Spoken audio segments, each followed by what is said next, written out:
사랑하는 친구들 반갑습니다. 한 주간도 잘 지냈나요, 우리 친구들? 벌써 3월 마지막 주일입니다. 3월 시작한 지 엊그제 같은데 어느덧 우리 친구들 3월 한 달이 다 지나가는 벌써 이렇게 시간이 빠르다는 생각이 드네요. 우리 친구들 이제 학교 생활도 적응이 되고 새 학기, 새 학교, 또 새 학년 모든 것이 이제 좀 적응이 되어가고 익숙해 가져가는 시간인 것 같습니다. 그런가요, 우리 친구들? 네. 또한 날씨도 이제 점점 너무 따뜻하죠. 네. 또 사모님이 한강을 가보니까, 개나리며 벚꽃도 이제 슬슬 만개하려고 하는, 이제 꽃봉오리가 펴지고 너무 이쁘게 이제 봄을 알리는 시간이 우리에게 선뜻 다가온 것 같습니다. 우리 친구들 자연도 마음껏 즐기며 하나님이 그 때의 시절 따라 먹이시고 입히시는 그 모든 환경을 여러분이 보면서 마음껏 누려봤으면 좋겠습니다. 하나님이 만든 작품이 이렇게 아름답구나. 근데 있잖아요, 여러분. 더 아름다운 건 바로 여러분입니다. 여러분이 하나님의 형상과 모양대로 지으심 받은 우리의 모습, 하나님의 영광이 나타나야 될 우리의 모습이 가장 아름답고 존귀합니다. 이 시간 그 존귀함을 갖고 또 하나님의 영광 돌리기 위해 이 자리에 온 우리 친구들이 함께 예배하는 자리에 나아가도록 합시다. 우리 이 시간 기도하며 예배를 시작하도록 하겠습니다. 사랑의 하나님 감사합니다.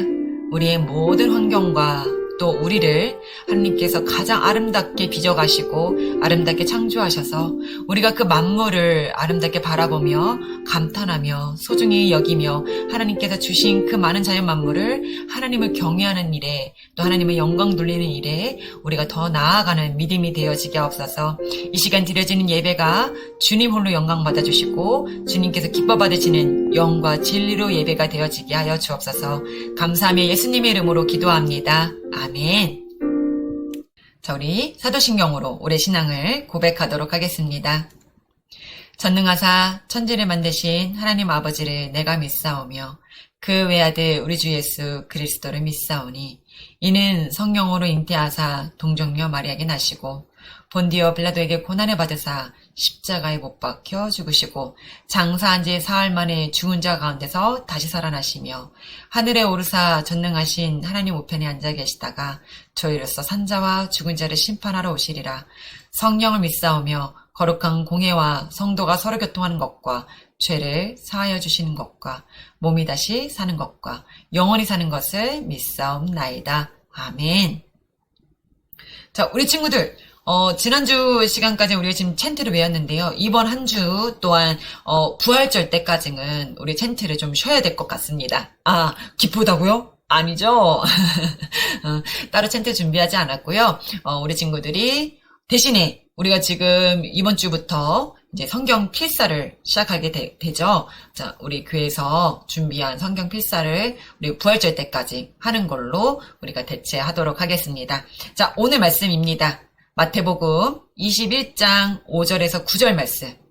자, 마태복음 21장 5절에서 9절 말씀 우리 같이 한번 보겠습니다. 자, 우리 챈트를 안 하는 대신에 우리 날마다 매일매일 조금씩 성경 필사를 하면서 우리가 그 성경 말씀을 좀 묵상하고 우리 친구들이 기도하는 시간이 되었으면 좋겠습니다. 오래 걸리지도 않고요. 네, 다 찾았습니까, 우리 친구들? 마태복음 21장 5절에서 9절 말씀을 함께 읽어보도록 하겠습니다. 시온 딸에게 이르기를 내 왕이 내게 임하나니 그는 겸손하여 나귀 곧 멍에 매는 짐승의 새끼를 탔도다 하라 하였느니라. 제자들이 가서 예수께서 명하신 대로 하여 나귀와 나귀 새끼를 끌고 와서 자기들의 겉옷을 그 위에 얹음에 예수께서 그 위에 타시니 무리의 대다수는 그들의 겉옷을 길에 펴고 다른 이들은 나뭇가지를 베어 길에 펴고 앞에서 가고 뒤에서 따르는 무리가 소리 높여 이르시되 호산나 다윗의 자손이여 찬송하리로다. 주의 이름으로 오시는 이여 가장 높으신 곳에서 호산나 하더라. 자, 우리 친구들 지금 이제 사순절, 우리가 이제 부활절 때까지 예수님의 행적으로 예수님이 십자가에 돌아가시기까지의 그 일들을 우리가 같이 한번 바라보면서 말씀을 들으면서 묵상하고 우리가 그 시간을 하루하루 시간을 묵상해 나아가는 시간을 가져보려고 합니다. 자, 그래서 우리 친구들 말씀 오늘 이 말씀으로 잠시 우리 사도행전 지금 사도 바울의 전도 여행 1차까지 우리 친구들이 봤거든요. 그 말씀은 우리 부활절 마친 후에 우리가 예배를 진행을 이어가도록 하겠습니다. 자, 우리 설교 전 영상을 봐야 되겠죠? 사모님 얼굴은 들어갔다가 목소리로 여러분에게 말씀을 전하도록 할게요.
사랑하는 친구들, 반갑습니다. 우리는 예수님께서 십자가에 못 박히신 것을 기억하고 기념하는 사순절기를 보내고 있습니다. 오늘부터는 예루살렘으로 향하신 예수님의 여정을 함께 따라가 보려고 합니다. 오늘이 그 시작점입니다. 바로 예루살렘 입성입니다. 그 장면을 우리가 함께 생각해 보고자 합니다. 자, 그럼 퀴즈 하나 내고 시작하겠습니다. 예수님이 입성하실 때 탄 동물의 이름은 무엇인가요? 오, 아까 영상을 봐서 그런가요? 너무 쉽게 맞추는 거 아니에요, 우리 친구들? 네, 맞습니다. 아주 잘 알고 있네요. 그렇다면 그때 예수님은 환영을 받으셨을까요? 아니면 핍박받으며 입성하셨을까요? 혹시 몰래 들어오셨을까요? 대대적인 환영이 정답입니다. 두 질문에 대한 대답 모두 우리를 의아하게 만들고 있습니다. 일단 두 번째 질문에 대한 답은 예수님께서 십자가에 무참히 처형당하셨는데 그 전에 어떻게 이런 대대적인 환영을 받았다라는 것이 좀 우리 친구들이 의아해 할 수 있을 것 같습니다. 그리고 첫 번째 질문에 대한 답은 이런 대대적인 환영에도 불구하고 예수님이 나귀 새끼를 타신 이유가 뭘까 하는 의문점을 갖게 합니다. 우리 친구들도 잘 알다시피 나귀는 사람보다는 짐을 싣고 다니는 동물이에요. 게다가 어린 나귀? 나귀는 원래도 작은 동물인데 새끼라니요. 주님이 왜 이렇게 초라한 동물을 타고 들어가 오신 걸까요? 무슨 일이 있었던 걸까요? 오늘 내용을 잘 안다고 생각하는 우리 친구들도 자세히 이 장면을 들여다보면서 가슴 깊이 우리 예수님을 묵상하는 시간이 되기를 원합니다. 예수님의 존재감은 어느 정도에 머물러 있었던 걸까요, 우리 친구들? 아까 설교 전 영상을 봤듯이 유명한 사람, 아주 높은 지위를 갖고 있는 사람, 이 사람들의 환영식이 아주 어마어마하죠. 자, 이렇게 존재감이 그 사람의 무게와 그 사람의 환영과 그 사람이 행진하는 그런 모든 과정이 다양합니다. 근데 예수님의 존재감은 어느 정도였다라고 우리 친구들 생각하시나요?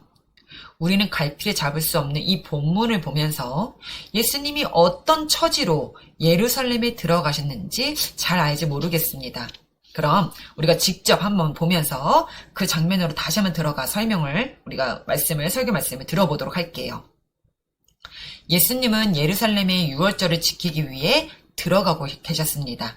이미 엄청난 기적과 기사를 보이신 터라 예수님을 죽이고자 하는 자들도 기세등등하게 기다리고 있었지만 예수님을 따르는 사람도 적지 않게 무지하게 많았습니다.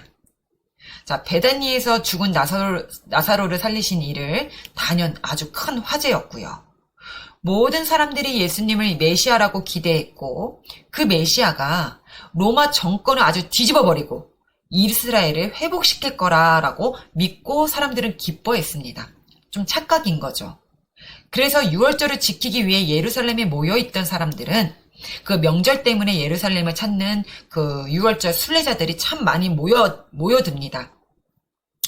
예수님께서 예루살렘에 들어오신다는 소식을 듣고는 종려나무 나뭇가지를 꺾어 들고 왕을 맞이하는 것처럼 환호하며 예수님을 마중 나온 것입니다. 이들은 호산나, 뜻은 우리를 구원하소서라는 이스라엘 왕이시여 라고 환호하며 예수님을 환영했습니다.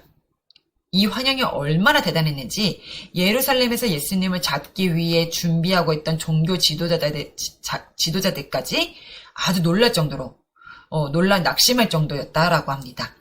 요한복음 12장 19절 말씀에 그렇게 나와 있어요. 그러나 예수님이 이런 환영을 기뻐하셨을까요?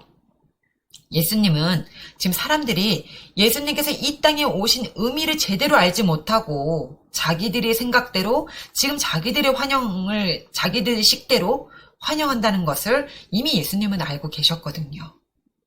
지금 예수님은 서열 1위로 대접받고 계셨지만 그분이 생각하시는 것하고는 달랐습니다. 예수님은 자신이 누구인지를 알려야 할 필요가 있으셨어요.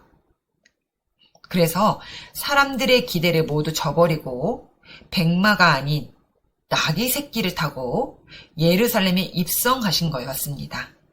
본래 황제는 백마를 타고 도시에 입성하곤 했거든요. 그러니 예수님이 백마를 구하실 수 없었다면 멋진 말 정도는 타주셔야 하는 것이 이 사람들의 생각이었죠. 그런데 주님이 뭘 타셨죠? 네, 나귀를 타셨습니다. 그것도 아주 어린 나귀. 한 번도 사람을 태워본 적이 없는, 일이 없는 그런 어린 나귀입니다. 예수님께서 이렇게 하신 데는 두 가지 이유가 있었습니다. 첫 번째, 우리가 잘 아는 대로 구약에 약속된 예언을 성취하기 위한 것이었습니다. 과거에 스가랴서가 있는데요. 스가랴 선지자는요, 유대인의 왕, 메시아가 나귀 새끼를 타고 겸손하게 입성하실 것을 예언했거든요. 스가랴 9장 9절에 그렇게 예언을 했습니다. 예수님은 그래서 예언된 내용을 모두 이루시며 활동을 하셨던 겁니다. 이번에도 그 약속을 지키기 위해서 그렇게 하신 거죠. 그러나 제자들도 무리도 그 참 의미를 깨닫지 못했습니다. 제자들과 무리는 예수님이 나귀 새끼를 타는 것을 보면서도 그것이 예언의 성취인지 예수님이 그 예언에 약속된 왕인지 깨닫지 못했습니다. 그저 예수님을 연호하는 무리에 휩싸여 그분과 함께 예수님께서 정치적으로 성공하시면 함께 그 영광을 누리는 자리에 있으려고 하는 꿈만 꾸고 있었던 겁니다. 예수님은 이러한 제자들과 무리의 영적 무지함에 불구하고 홀로 나귀 새끼를 타고 십자가를 향해 나아가신 것입니다. 자, 두 번째 의미는요, 겸손의 왕으로 오셨음을 보여주기 위한 것이었습니다. 사랑하는 여러분, 한번 상상해 보시기 바랍니다. 영광스러운 왕이 나귀 새끼를 타고 행차하는 모습이라니 좀 얼마나 우스꽝스럽나요? 나귀는 본래 말에 비해 훨씬 작고 게다가 나귀 새끼는 더 얼마나 초라하고 작고 우리 친구들 나귀 새끼를 본 적 있나요? 어른이 나귀 새끼를 탄다면 발이 땅에 닿을 정도라고 합니다. 얼마나 모양 빠지는 일입니까? 아무리 예수님이 패션과 예술에 관심이 없다고 하셔도 이건 좀 아니지 않나요? 그럼 왜 예수님은 이렇게 우스꽝스러운 모습으로 오신 걸까요? 우리는 그 모습 속에 담긴 예수님의 사랑을 깨달을 수 있어야만 합니다. 물론 예수님께서 나귀 새끼를 타신 것은 스가랴의 예언을 성취하시고 약속된 메시아로서의 징표를 보이기 위한 것이었죠. 스가랴 9장 9절부터 10절 말씀입니다. 시온에 따라 크게 기뻐할지어다. 예루살렘에 따라 즐거이 부를지어다. 보라, 내 왕이 내게 임하시나니 그는 공의로우시며 구원을 베푸시며 겸손하여서 나귀를 타시나니 나귀의 작은 것 곧 나귀 새끼니라.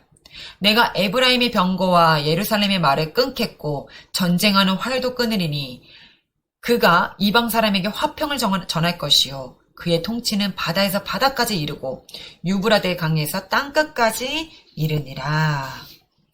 자, 그렇다면 스가랴는 왜 이렇게 예언한 것일까요? 우리는 먼저 스가랴의 예언을 좀 살펴볼 필요가 있습니다. 스가랴는 공의로운 분이 구원을 베풀고자 겸손하게 나귀, 그것도 나귀의 작은 것, 나귀 새끼를 타고 오실 거라 예언했습니다.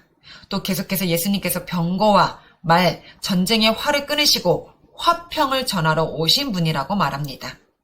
만약 예수님께서 나귀를 타지 않으시고 전쟁용 군마나 왕들이 타는 백마를 타고 입성하셨다면 그날은 구원의 날이 아니라 심판의 날이 되었을 것입니다.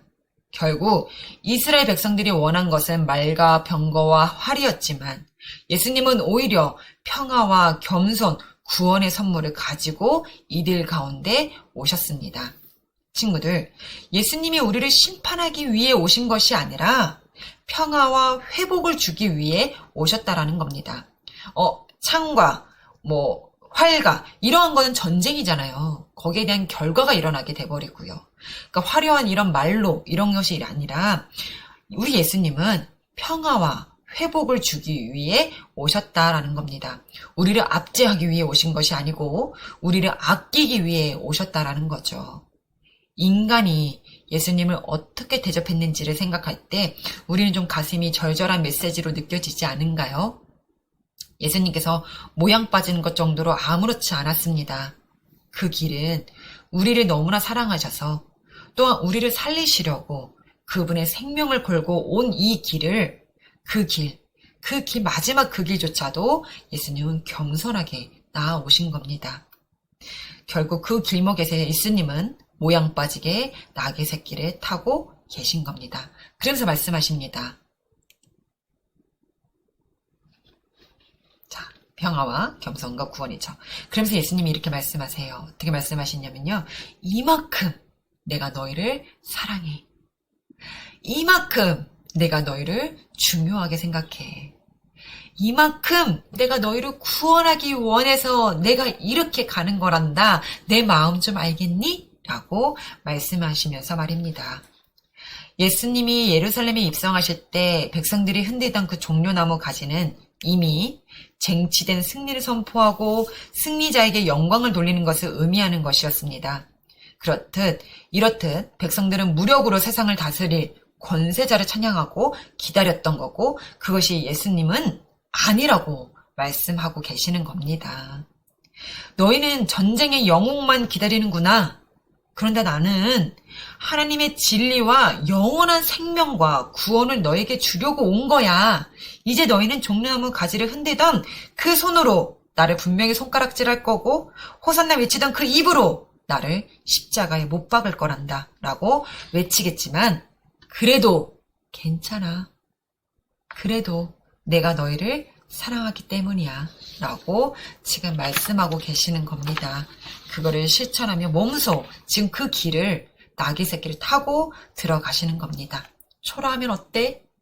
내가 너희들에게 전쟁을 주려고 하는 것도 아니고 심판을 주려고 하는 게 아니라 스가랴가 예언했던 그 예언 내가 그걸 이루는 거야. 나는 겸손의 왕이고 평하고 너희들에게 공의를 주려고 온 거지 라고요. 사랑하는 친구들, 우리 주님이 이 겸손의 왕으로 우리에게 오셨습니다. 왕의 모습이 아니라 섬김의 모습으로 가장 낮은 모습으로 오셨습니다. 이로써 우리에게 멸망과 심판이 아니라 구원과 사랑이 주어진 것입니다. 우리 주님께서는 그렇게 예루살렘에 들어오셔서 우리에게 사랑과 평화의 메시지를 주고 계시는 겁니다. 사순절기를 보내면서 우리는 어떠한 마음으로 우리 마음을 채워야 할까요? 사람은요, 누구나 높아지기를 원하고 칭찬받기를 원합니다. 어떤 사람들은 사람들의 관심과 존경을 받으려고 별별 생각지도 못한 일들을 하기도 합니다. 하지만 우리는 예수님을 따르고 그분의 사랑을 받는 사람들입니다. 그렇다면 우리가 가야 할 길은 세상 사람들과 달라야 되지 않겠습니까? 우리가 주님이 걸어가신 그 사랑과 평화의 길, 그리고 구원의 길을 따라가야 할 줄 믿습니다. 낮아지시고 또 낮아지신 우리 예수님의 마음을 담는 우리가 되기를 축복합니다. 또한 우리를 구원하시기 위해 겸손의 왕으로 오신 예수님을 바로 알고 감사와 찬양으로 나아가는 이 귀한 사순절기가 되기를 바라며 설교 말씀을 마치겠습니다. 기도하겠습니다. 사랑의 하나님,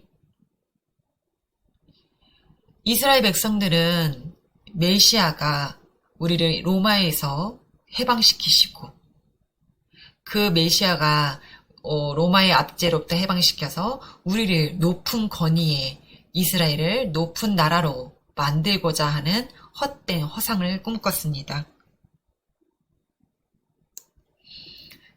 이미 그 마음들을 예수님은 아셨고 그들에게 그들의 허상과 허구를 이루어 주시려고 하신 것이 아니라 진정한 사랑과 영원한 구원과 또한 평화와 공의를 펼치시기 위한 예수님의 그 예언의 성취를 이루시기 위해 그들의 그 허상과 헛된 허구를 아시면서도 그들을 사랑하시는 그 마음으로 그 나귀 새끼를 타고 입성하셨던 주님을 오늘 우리가 말씀을 보며 묵상합니다.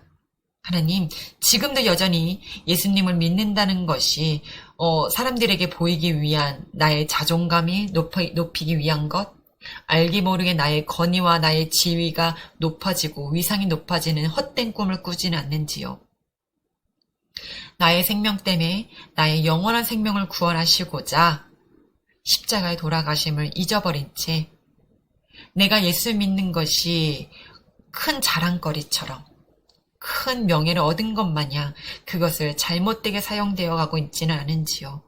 이 한 주간 우리의 묵상함이 정말 예수님이 무엇 때문에 이 세상 나라가 힘으로 되어진 나라가 아니라 이 세상 나라가 하나님의 나라 것이며 하나님의 나라로 지금도 통치가 되어지고 있고 다스려지고 있다라는 것, 그 하나님의 나라가 나 한 사람 사랑하시기 위해 그 독생자 아들을 보내셔서 십자가에 돌아가셨음을, 그것을 너희들이 기억하기를, 그것을 알아주기를, 그것에 가까이 나아오기를 원하시는 그 마음을 우리가 좀 묵상하며 우리가 생각하며 하나님 그 마음을 우리가 이해할 수 있는, 닮아갈 수 있는 이 한 주간이 되게 해 주옵소서.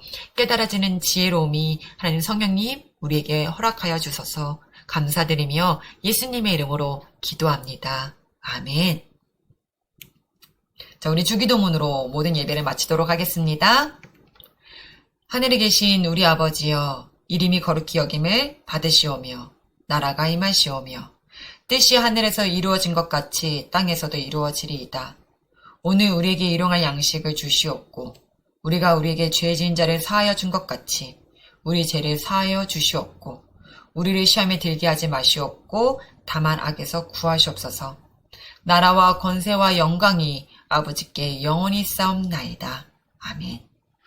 자, 사모님 얼굴 좀 나오도록 할게요. 자, 사랑하는 친구들, 오늘 말씀처럼 우리 예수님이 우리를 정말 이토록 사랑하시고 정말 우리가 표현할 수 없는, 우리가 그 깊이와 하나님의 그 사랑과 하나님의 그 놀라우심을 우리는 헤아릴 수도 없고 이해할 수도 없습니다. 우리는 정해진 생각밖에 못하거든요. 하지만 하나님은요, 무한하시거든요. 그 사랑이, 무한함이 우리에게 임하셨습니다. 그러니까 하나님의 사랑의 방법과 표현이 우리하고는 다릅니다. 근데 우리가 날마다 그 하나님의 그 사랑을 간절히 구하고 찾고, 또 이 사순절 이 기간이 정말 예수님이 나를 이렇게 사랑하시는구나, 세상 것에 눈에 보이는 나의 구원이 아니라 정말 영원한 구원, 영원한 생명을 주시려고 기꺼이 예수님이 그 십자가의 길을 걸으셨구나라는 것을 우리 친구들이 오늘 이 말씀으로도 묵상이 되었으면 좋겠고요. 성경 필사로도 우리가 묵상이 되었으면 좋겠습니다. 우리 친구들 정해진 시간이잖아요. 계속 앞으로 쭉 할 게 아니라 그 정해진 시간만큼은 우리의 시간을 드리고 우리의 행함을 드리고 우리의 순종을 우리 친구들이 드려줬으면 좋겠습니다. 한 주간 우리 친구들 감사히 묵상하면서 은혜가 되는 시간 되어지기를 축복하며 다음 주에 만나도록 하겠습니다. 우리 친구들.